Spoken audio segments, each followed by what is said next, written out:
আজ আমার জীবনে একটা ভীষণ স্মরণীয় একটা দিন হয়ে থাকবে আজকের দিনটা, কারণ আজকের দিনে যেটা ঘটেছে সেটার জন্য আমি একেবারেই প্রস্তুত ছিলাম না। তো হঠাৎ করে এই জিনিসটা ঠিক হয়েছিল আর হঠাৎ করেই ঘটেছে। কি হয়েছে পুরো ভিডিওটা তোমরা দেখো, না দেখলে বুঝতে পারবে না। তো চলো সেটাই আজ তোমাদের সঙ্গে শেয়ার করব। গুড মর্নিং বন্ধুরা, সবাই কেমন আছো? আশা করছি সবাই ভীষণ ভালো আছো। তুলি সংসারে সবাইকে অনেক অনেক ওয়েলকাম।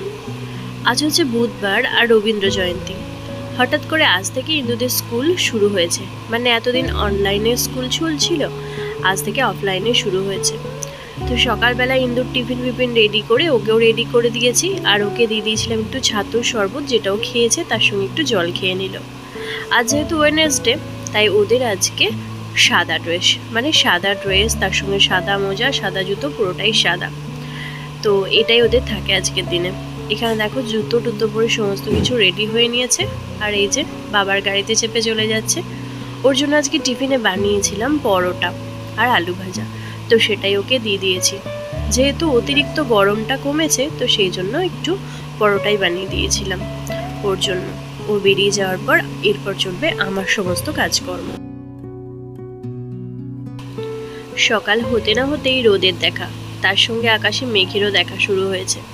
কালকে যেহেতু রাতের দিকে বৃষ্টি হয়েছিল, তার জন্য ওয়েদারটা কিন্তু বেশ হালকা আছে, মানে খুব গরমটা নেই। এমনিতেই দুটো দিন বৃষ্টি হওয়ার পর রোদ গরমটা অনেকটাই কমে গেছে। আর এদিকে দেখো, রান্না টান্না করে নিয়ে আমি বিনিশোনাকে স্নান করিয়ে দিয়েছিলাম। এখন ওর সঙ্গে বেশ কিছুটা সময় আমি কাটাবো। আর এই যে স্নান করার পর এইটা হচ্ছে ওর গামছা। যেহেতু আমি স্নান করে মাথায় গামছা জড়িয়ে রাখি, তাই ও চায় এরকম মাথাতে গামছাটা জড়িয়ে রাখার জন্য। সেই জন্য ও গামছাটা নিয়ে আমাকে দেখাচ্ছে যে মাথাটা জড়িয়ে দেওয়ার জন্য।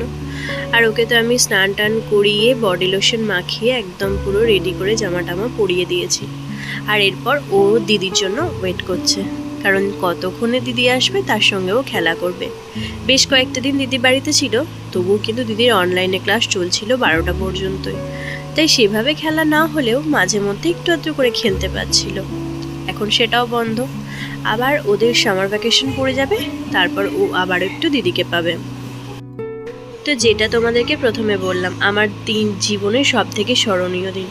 আসলে আজকে আছে ও রবীন্দ্র জয়ন্তী, তো সেই জন্য ইন্দুর তো প্রোগ্রাম আছে, সঙ্গে ম্যাডাম এবার জুড়েছে যে মানে বাচ্চাদের মায়েদেরকেও প্রোগ্রাম করতে হবে, গানের প্রোগ্রাম। গান তো কোনোদিনও শিখিনি, হঠাৎ করেই ম্যাডাম এটা ঠিক করেছে। তাই মানে গান একটু আধটু প্র্যাকটিস ম্যাডাম করিয়েওছে। তো সেটাই হবে আজকে জীবনে প্রথম এবং শেষ গান নাকি জানি না, তবে প্রথম গান তো বটেই, কারণ আমি এর আগে কখনো কোনোদিনও গান করিনি।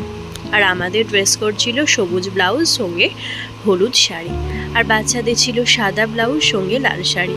ইন্দুকে শাড়ি পরাতে আমার একটু অসুবিধাই হয়েছে, কারণ আমার শাড়ি পরিয়েছিলাম, তো সেই কারণে। তো সংসারে কাজকর্ম সেরে এখন আমরা যাচ্ছি ম্যাডামের কাছে, মানে ম্যাডামের বাড়িতে যেখানে হবে অনুষ্ঠানটা। আর মাঝখানে তোমাদেরকে আমের আচার দেখালাম, মানে আমের আচারের প্রিপারেশন তৈরি হচ্ছে, যেহেতু গ্রীষ্মকাল চলে এসেছে। আর তোমরা তো জানোই আমের আচার যেহেতু তোমাদের দাদা বানায়, সেহেতু ওই সমস্ত কিছু প্রিপারেশন রেডি করছিল ওইদিকে। আর এদিকে আমি তো মেয়েকে নিয়ে চলে এসেছি প্রোগ্রামেতে। তো এবারে প্রোগ্রামটা কিন্তু বেশ বড় করে হচ্ছে, আর খুব মজা হয়েছে। পরপর এক এক বাচ্চাদের গান, কবিতা, নাচ সেই সময়ের মধ্যে দিয়েই শুরু হয়েছিল মানে অনুষ্ঠানটা। আর প্রথমেই ছিল সমবেত সঙ্গীত, আর তার সঙ্গে ছিল মায়েদেরও সমবেত সঙ্গীত। তো এইভাবেই শুরু হয়েছিল আজকের দিনটা। তো প্রোগ্রামটা তোমরা পুরোটা দেখো, যতটা পেরেছি তোমাদের জন্য ভিডিও করার চেষ্টা করেছি। তোমরা অবশ্যই দেখো, আর কেমন লাগলো অবশ্যই কমেন্টে জানিও। আগের বছরের তুলনায় এবছরে অনেক ছাত্রছাত্রীর সংখ্যাও বেড়েছে, সঙ্গে অনেক নতুন নতুন অতিথিও অ্যাড করে হয়েছে। যেমন ধরো ম্যাডামের হাজব্যান্ড ছিল, তার সঙ্গে ম্যাডামের শ্বশুরবাড়ির লোকজনও ছিল, আর তার সঙ্গে বাচ্চাও ছিল, মানে কোচিং বাচ্চারা, ছাত্রছাত্রীরা, ম্যাডামের বাচ্চা নয় যদিও। তো এরাই ছিল এবছরের নতুন। তো চলো বেশি বক বক করবো না, তোমরা প্রোগ্রামটা পুরোটা দেখতে থাকো আর এনজয় করতে থাকো। আশা করছি ভীষণ ভালো লাগবে। অর্থাৎ আমার যারা ছাত্রছাত্রীরা আমার কাছে শিখছো তাদের জন্য আজকের দিনে 1268 বঙ্গাব্দে অর্থাৎ বাংলা ক্যালেন্ডার মতে 1861 সালে জন্মগ্রহণ করে ঠাকুরবাড়ির কনিষ্ঠ সদস্য, আজকে সমগ্র বিশ্ববাসীর প্রাণের ঠাকুর, বাঙালির প্রথম নোবেলজয়ী কবিগুরু রবীন্দ্রনাথ ঠাকুর। তার জন্মদিন উপলক্ষে আমাদের নিবেদন শুরু হচ্ছে, এবং তার আগে আমি আমার এখানে গুরুজন বলতে আমার বাবাই রয়েছেন, তার হাত দিয়ে আমি মাল্যদান করার জন্য তাকে অনুরোধ করব এখানে আসার জন্য।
তো অনুষ্ঠানের মাঝে ছিল একটু ব্রেক, আর যেই ব্রেকে খাওয়ানো হয়েছিল ম্যাডামের মায়ের তৈরি স্পেশাল পনির ঘুগনি, যেটা খেতে কিন্তু অসাধারণ ছিল। সঙ্গে ছিল চিকেন ফিঙ্গার, সেটাও কিন্তু বেশ ভালো ছিল। তো এই সমস্ত কিছু মিলিয়ে আমাদের কিন্তু আজকের দিনটা বেশ ভালো কেটেছিল। সঙ্গে ছিল সস আর ছিল স্যালাড।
তুমি যে সুরের আগুন লাগিয়ে দিলে মোর প্রাণে, এই আগুন ছড়িয়ে গেল, এই আগুন ছড়িয়ে গেল সবখানে সবখানে সবখানে। তুমি যে সুরের আগুন লাগিয়ে দিলে মোর প্রাণে, এই আগুন ছড়িয়ে গেল। সুন্দর এই স্মরণীয় মুহূর্তটা তুলে রাখলাম ইউটিউবের পাতায় আর শেয়ার করলাম তোমাদের সঙ্গে। কেমন লাগলো জানিও ভিডিওটা। আজকের মতো টাটা।